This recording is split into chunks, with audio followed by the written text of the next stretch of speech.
it just hadn't worked that way because of how it's structured. But you see what other countries have done with passenger rail service, and we want to do it for the greater Nashville area, and I think it'll work.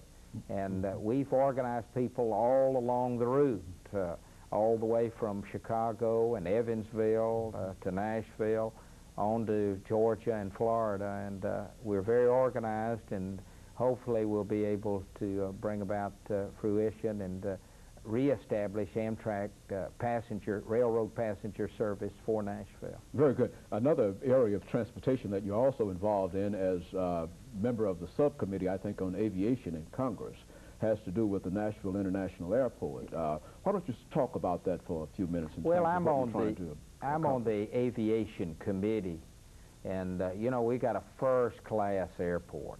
Matter of fact, I'm working on some international direct service for Nashville at present for Europe, whether it be London or France or other locations, as well as Central and South America. And I think that very well can happen. We could announce some additional international air service as early as 1992, next year. I was able to get through some legislation in Washington through the U.S. House of Representatives and the Senate that was sent to the President. Matter of fact, the President praised me, which I appreciate very much, on noise abatement, because we wanted to solve many of our noise problems here in the greater Nashville area, and we wanted to do it now. But we had no assurances that we could solve the problems now if we spent local money. And so my bill stated clearly that what we wanted to do was to spend local funds with the guarantee out of the airport trust fund, where they have billions of dollars restricted for aviation, that we could be reimbursed. Our local community, our local taxpayer, could be reimbursed out of the airport trust fund in Washington, D.C. for monies that we could spend now in order to correct the noise problems in Nashville in and around the airport, rather than waiting 10, 15, 20 years. And that bill became law, and President Bush invited myself to the White House for the signing ceremony and gave me the pen. Very good. Congressman, one of the things that we are all concerned with, to sort of change directions here a minute, has to do with family values and the problems of drugs and substance abuse in this country. I don't think I have to tell you anything about how important that is. But let's talk about some of your ideas in reference to family values and the problems of substance abuse and the drug problem in America, because I know you've worked quite hard on that. Dr. Haney, it's been devastating to our society, the plight of drugs, the consuming of drugs, and what it's done to the family unit. We've had a total breakdown. And it's going to take all of us putting the family back together again. And I don't think we're going to solve the drug problem until the family unit gets back together again. And I think a government has a responsibility there in terms of any legislation that's pending, that's enacted into law, that we don't divide the family. We need to take that into consideration before the passage of any legislation in Washington, D.C. or at the state and local level. How can we bring the family back together again? There's so many families where the children are coming up in single-parent homes. That's tough. It's tough for the mothers and not having that father in the home, and that's what mostly happens. I'm not saying it happens every time, because it does not. And because we see examples where the woman leaves, but most times the man is not there to provide guidance, to offer discipline, to offer and provide support, and it drives people into poverty too when you just have that single check.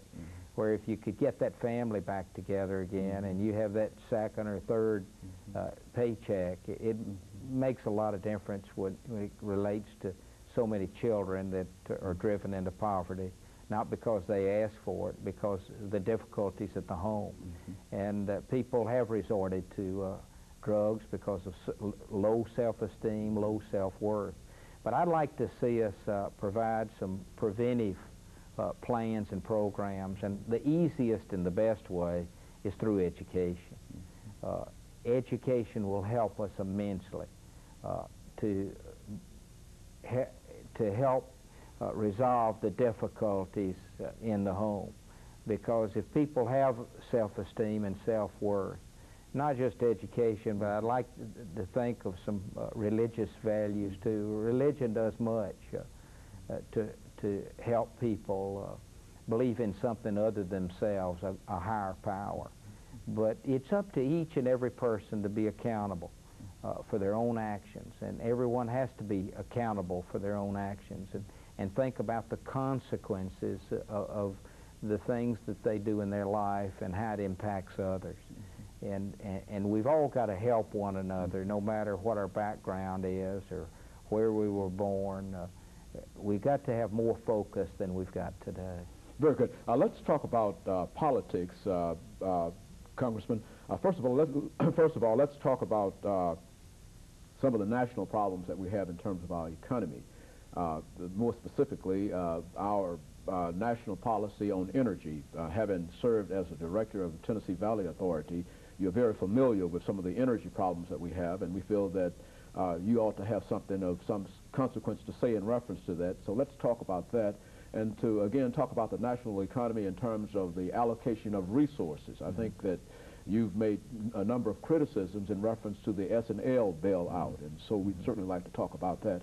And finally, if we could say something about perhaps the presidential election of 1992, and I think that that will sort of pull us together here. Well, one was on energy, you mentioned. We're 52% dependent on foreign oil. If nothing's done between now and the year 2000, we'll be 60% dependent on foreign oil. And that's why we've got to have a national energy policy. President Reagan never did it. President Bush has never done it. President Carter came closer to establishing a national energy policy than anyone in the last 10 to 15 years. And that's what we need, and that's what I'm hoping that will happen in the 102nd Congress, whether it be this year or next year. We need nuclear, we need coal, we need hydro, we need oil, we need solar, we need more emphasis on alternate energy sources, as well as a renewed emphasis on conservation. All of that must encompass a national energy policy in order for us to be diversified. If we're diversified, we can be energy independent and not dependent on foreign oil or the Middle East or any other place in the world. Now, number two is the economy. I'm not so sure I believe at all the statistics coming out of the Bush administration when it comes to the unemployed and underemployed. A lot of people have just dropped out of even trying to find a job because they don't feel like those jobs are there. Well, we've had some real softness in the economy right here in Nashville, and we're more sheltered than many economies that are not as diversified as Nashville. And it's time for President Bush to spend time on domestic economic issues, to putting people back to work, rather than all of his time, practically all of his time, on foreign policy issues. That's what people want. I've had call your congressman recently over and over and over again. I have our people here at home say, President Bush is not taking care of America. We need to rebuild America. We need to be more concerned about our people at home rather than always being concerned about foreign policy. And I think the people are right here in Nashville, and I think the people are right in America concerning President Bush's priorities or lack of priorities. Now, on the presidential race, what are the Democrats going to do?